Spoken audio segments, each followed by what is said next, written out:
Hello. প্রত্যেক দিন সকালে দেখবে গাছে ফুল ফোটে, পাখি ডাকে, মিষ্টি হাওয়া সব মিলিয়ে সকালটা কিন্তু খুব ভালো কাটে। তারপর দেখবে কোনো সময় মেঘও করে, আবার কোনো সময় বৃষ্টিও হয়, আবার কখনো চড়া রোদ। আমাদের জীবনটাও তাই। কখনো ভালো লাগে, কখনো মন্দ লাগে, কখনো হাসি, কখনো কান্না, কখনো খুব সামান্য কারণেই হয়তো খুশি হয়ে যায়, আবার কখনো কোনো ছোট্ট কারণে মনটা এত ভার হয়ে যায় যে কিছুই তখন আর ভালো লাগে না। কিন্তু আমরা যদি দুদণ্ড সময় করে ঈশ্বরের সামনে বসি না, যেন এক অদ্ভুত শক্তি পাওয়া যায়। তার কোমল স্পর্শে আমাদের সমস্ত দুঃখ যন্ত্রণা চলে গিয়ে আমরা আবার নতুন করে সব কিছু শুরু করি।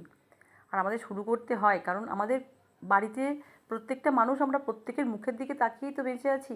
মা সন্তানের দিকে, সন্তান মায়ের দিকে, আবার স্বামী স্ত্রীর দিকে, স্ত্রী স্বামীর দিকে, আবার কোনো সময় বাড়ির বড়দের বাবা মা শ্বশুর শাশুড়ি যারা থাকে তাদের সবার কথাই আমাদের ভাবতে হয়।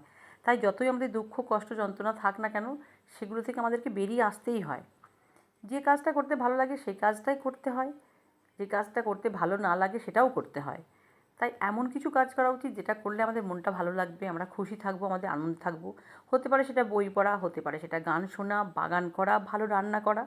যেমন আমার মন খারাপ হলেই আমি একটু ভালো রান্না করলে মনে হয় মনটা যেন ভালো হয়।